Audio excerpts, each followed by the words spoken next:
Bab 1. Keteguhan hati. Cara saya menjalani kehidupan sehari-hari. Saya benar-benar sosok orang yang saya idamkan. Begitu kalimat keren yang diucapkan sutradara favorit saya, Clint Eastwood. Mustahil sekali saya bisa mengucapkan kalimat yang sama seperti itu. Namun, saya menjalani kehidupan sehari-hari sesuai dengan kehidupan yang pernah saya idamkan. Mari saya tunjukkan seperti apa kehidupan saya sehari-hari. Jadwal harian saya. Jam 5, bangun tidur, kemudian yoga ringan. Jam 5.30, meditasi. Jam 6, menulis di blog.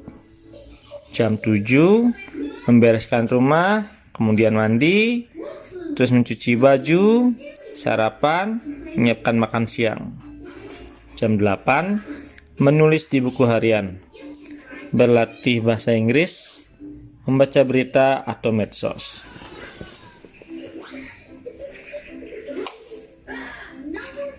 Jam 9.10, tidur demi kesehatan, alasan pintar untuk tidur lagi. Jam 9.30, berjalan bolak-balik ke perpustakaan. Jam 11.30, makan siang. Jam 14.30, meninggalkan perpustakaan. Jam 15, tidur sore demi kesehatan. Jam 15.30, olahraga di gym. Jam 17.30, belanja keperluan dapur di minimart, membalas email, dan membuka medsos. Jam 18, menonton film sesudah makan malam. Jam 21, mengeluarkan tikar yoga dan melakukan peregangan. Jam 21.30, tidur. Jadwal saya boleh dikatakan sama setiap hari dan tidak berubah, baik di akhir pekan ataupun di hari libur.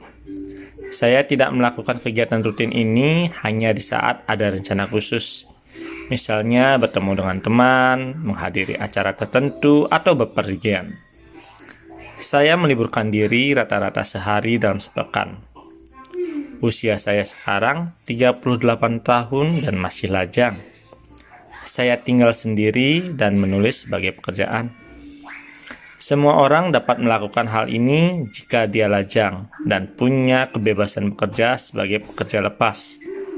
Mungkin begitu kata orang pada umumnya. Padahal, dulu keadaan saya benar-benar berbeda ketika mula-mula mendapatkan waktu dan kebebasan yang saya idamkan. Menikmati masa pensiun sejenak. Semua masalah berasal dari ketidakmampuan untuk duduk tenang sendirian di kamar. Oleh Blaise Pascal. Pada 2016, saya keluar dari penerbit tempat saya bekerja dan mulai menulis sebagai pekerja lepas. Karena mendapat pesangon, untuk beberapa waktu saya tidak usah khawatir soal keuangan. Tidak akan ada yang memarahi saya seandainya saya tidur sepanjang hari dan saya bebas keluar rumah dan bersantai di jam kerja. Selama 12 tahun sebelumnya, saya bekerja keras sebagai editor. Jadi boleh dong sekarang saya bersenang-senang sejenak. Begitu pikir saya waktu itu. Jadi saya melakukan berbagai kegiatan seperti menyelam, berselancar, lari maraton, melakukan berbagai kegiatan menantang yang selama ini tercantum dalam daftar hal-hal yang saya ingin lakukan. Banyak keterampilan baru yang juga saya pelajari, seperti mengemudikan mobil, berkebun sayur, dan merakit segala sesuatu sendiri. Saya pindah dari Tokyo ke Kyoto dan menikmati wisata mengunjungi berbagai tempat yang belum saya kenal di kawasan Kansai. Ini semua tampaknya seperti keadaan yang ideal. Banyak orang yang mungkin ingin menjalani kehidupan seperti ini seandainya menang lotre atau sesudah pensiun. Tidak melakukan sesuatu yang tidak ingin kita lakukan dan melakukan semua hal yang kita ingin lakukan. Kita akan lebih bahagia jika tidak punya waktu luang terlalu banyak. Ketika saya bekerja sebagai editor, sangat menyenangkan membaca buku pada jam istirahat sesudah makan siang. Saya pikir pasti saya akan punya waktu lebih banyak untuk bersenang-senang jika berhenti bekerja. Padahal, pada kenyataannya tidak begitu.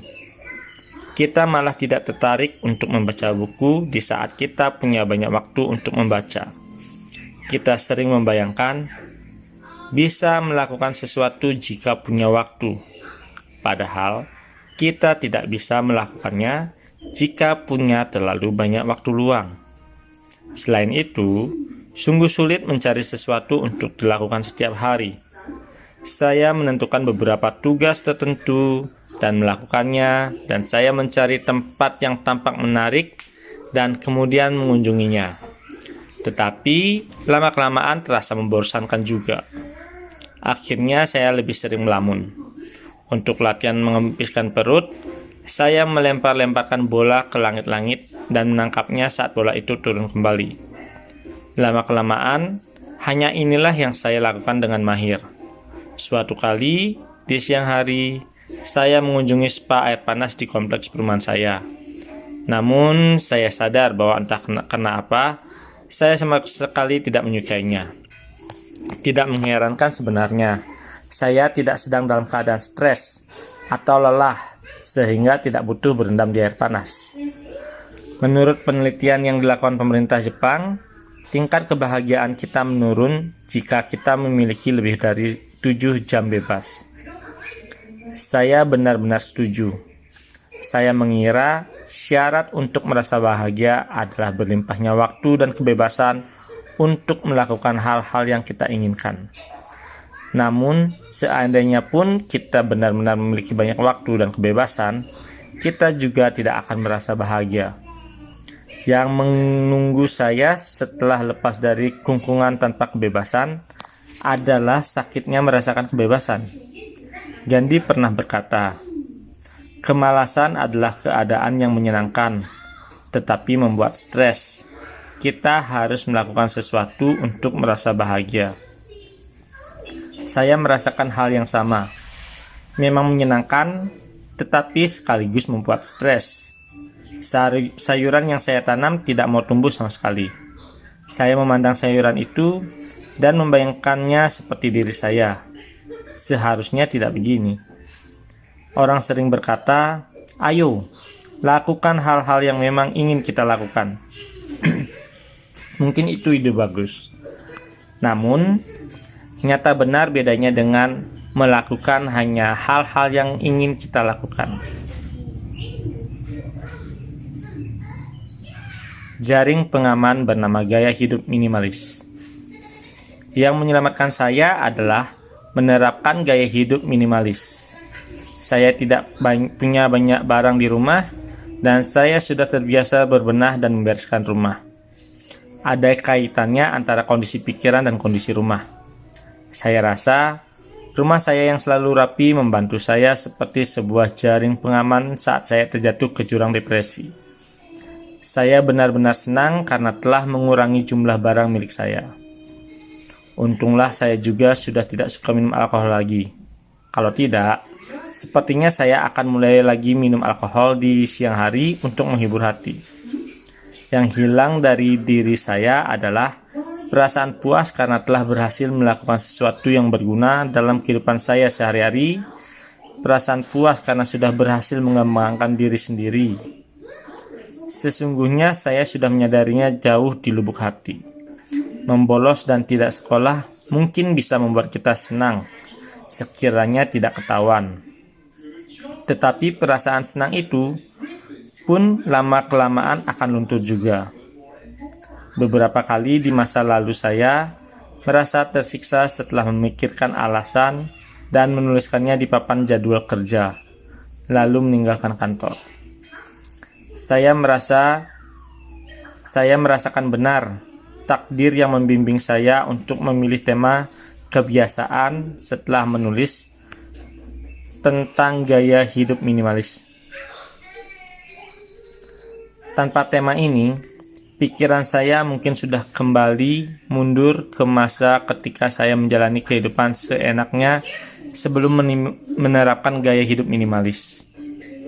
Tentu saja, dengan kebiasaan saya saat ini, saya diuntungkan oleh posisi saya sebagai pekerja lepas, dan yang tidak mungkin dapat saya jalani sekiranya saya punya anak kecil. Namun kita tidak dapat membentuk kebiasaan hanya karena kita punya banyak waktu dan energi.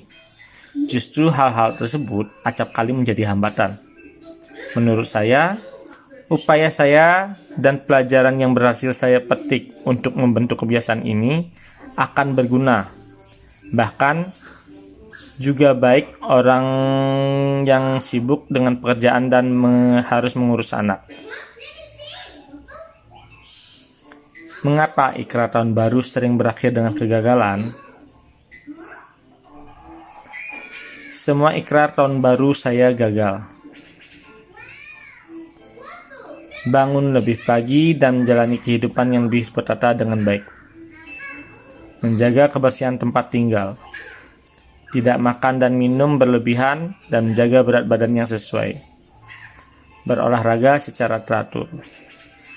Mulai menyelesaikan pelajaran dan pekerjaan saya, bukan menunda-nunda. Tidur, membereskan rumah, makan, berolahraga, belajar, dan bekerja. Kebiasaan yang ingin kita bentuk pada umumnya sama untuk semua orang. Masalahnya adalah mengenali mengapa begitu sulit mewujudkannya. Saya tidak terkecuali. Saya terus saja menetapkan ikrar tahun baru. Dalam salah satu penelitian, kemungkinan tercapainya target ikrar ini pada akhir tahun hanya sekitar 8%. Ikrar saya selalu berada dalam kelompok yang 92% yang tidak terpenuhi. Dan ikrar tahun baru saya tidak pernah berubah. Tadinya, saya selalu mengira bahwa kegagalan ini karena saya kurang gigih. Saya kurang gigih. Kita semua berkata begitu apabila tidak berhasil mewujudkan sesuatu. Ini cara berpikir bahwa di dunia ini ada orang yang gigih atau memiliki keteguhan hati, dan ada orang yang kurang gigih atau keteguhan hatinya lemah. Keteguhan hati inilah yang akan saya bahas. Meskipun bisa menjadi agak rumit, saya ingin membahas keteguhan hati secara terperinci. Istilah ini sering kita ucapkan, padahal sebetulnya kita tidak terlalu paham apa yang dimaksud dengan keteguhan hati dan bagaimana mekanisme kerjanya. Mengapa begitu sulit membentuk kebiasaan? Karena ada kontradiksi antara imbalan yang kita lihat di depan mata dan imbalan di waktu mendatang. Semua didasarkan pada imbalan atau hadiah dan hukuman.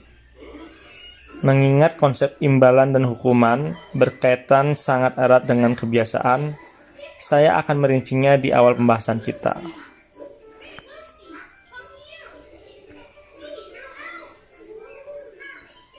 Makan makanan sehat, cukup tidur, punya penghasilan, bergaul dengan orang dan teman yang kita sukai, mendapatkan like atau suka di medsos. Semua ini disebut imbalan atau hadiah. Secara sederhana, kita dapat menyebutnya sebagai hal-hal yang menyenangkan hati.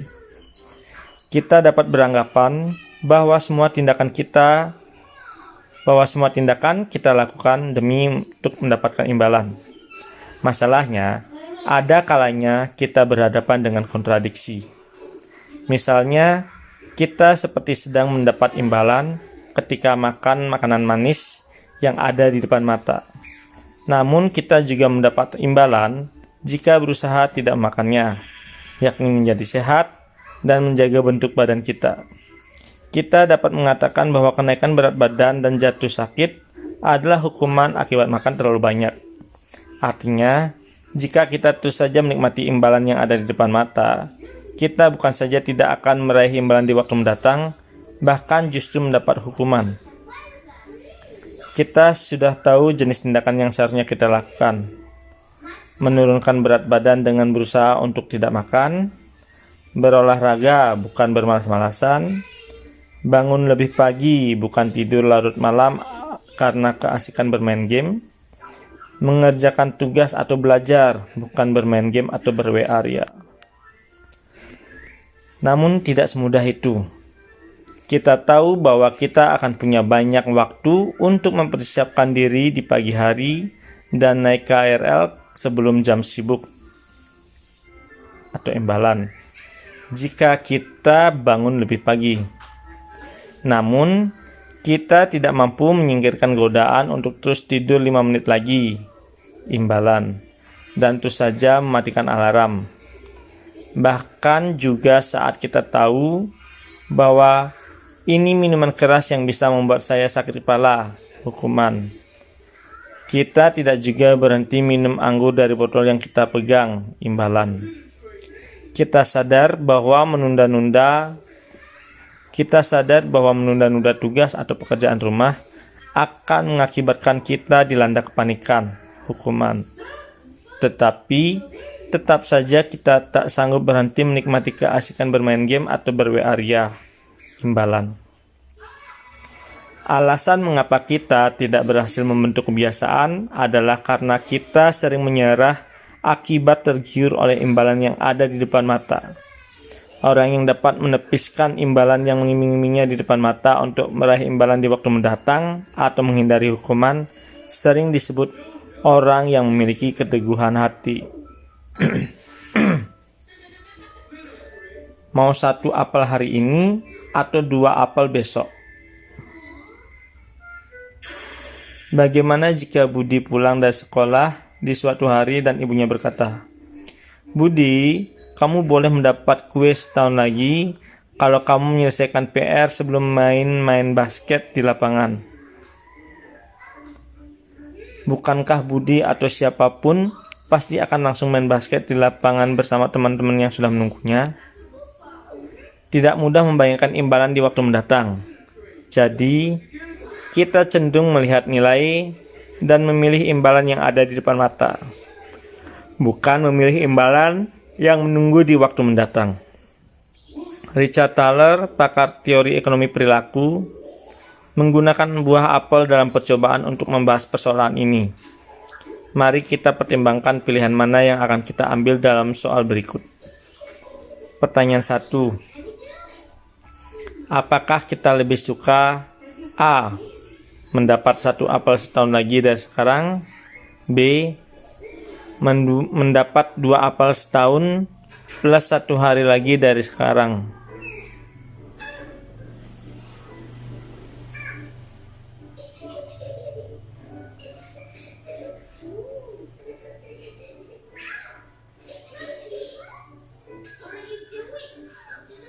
Pada umumnya, kita akan memilih B. Kita harus menunggu setahun. Menunggu lebih lama 1 hari lagi tidak akan membuat kita merana. Kita memilih untuk mendapat 2 apel. Namun, pertanyaan kedua, apakah kita lebih suka A. mendapat 1 apel hari ini, B. mendapat 2 apel besok? Dalam kasus ini, banyak di antara kita, bahkan yang tadi memilih B pada pertanyaan 1, akan memilih A karena menunggu sehari lagi untuk mendapat apel tambahan adalah imbalan karena bersedia menunggu sama persis. Namun entah mengapa jawabannya berbeda. Mungkin ada di antara kita yang tidak suka apel. Tidak semua orang terpikat oleh apel seperti halnya Nabi Adam. Jadi, ada lagi percobaan yang dilakukan dengan menggunakan uang yang pasti disukai semua orang. Pertanyaan 3. Apakah kita lebih suka A. mendapat uang tunai pada hari Jumat, misalnya 100.000, B. mendapat 25% lebih banyak pada hari Senin, atau 3 hari lagi, misalnya 125.000. Yang menarik, jika pertanyaan ini diajukan sebelum hari Jumat, kebanyakan di antara kita akan secara rasional memilih B. Namun, jika pertanyaan diajukan pada hari Jumat, 60% berubah pendapat dan memilih jumlah yang lebih sedikit yang ada di depan mata. Mungkin kita memilih B. jika kita berpikiran tenang seperti kita membaca buku ini. Namun, bagaimana jika lembaran merah bergambar Soeharto-Hatta itu dilambai-lambaikan di depan mata kita? Sulit membayangkan satu apel yang akan kita terima setahun lagi dari sekarang. Dan tampaknya tidak terlalu menjadi perhatian kita sehingga kita memilih jawaban B yang mengharuskan kita menunggu 1 hari lagi. Makin jauh imbalan yang akan didapatkan di masa mendatang, nilainya tampak makin kecil. Hal ini tidak hanya berlaku pada imbalan. Hal yang sama juga berlaku untuk hukuman. Kita akan merasa tertekan saat menghadapi ujian yang sudah ada di depan mata jika kita tidak belajar.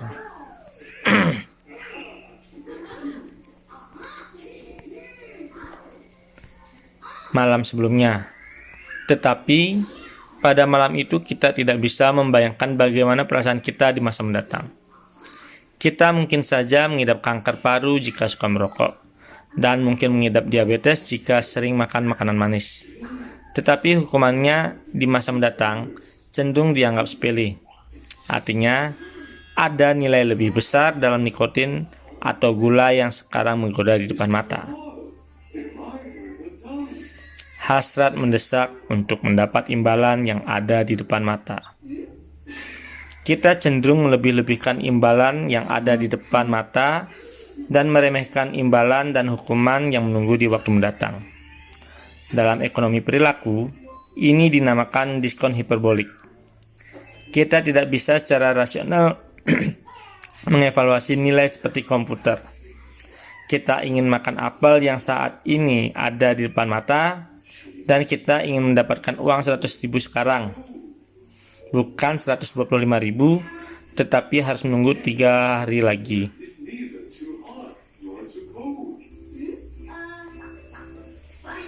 Kita tidak mau menunggu, dan ketika imbalan itu masih jauh di waktu mendatang, kita tidak bisa membangkitkan semangat untuk melakukan sesuatu. Jika kita menahan diri untuk tidak menyantap makanan yang lezat di depan mata atau berolahraga hari ini, bukan berarti berat badan kita akan turun besok. Mungkin dibutuhkan waktu sebulan atau 3 bulan untuk menurunkan berat badan. Diskon hiperbolik dapat menjelaskan mengapa kita sulit membentuk kebiasaan bagus seperti diet, berolahraga, menjalani kehidupan yang teratur, atau langsung segera bekerja dan tidak menunda-nunda.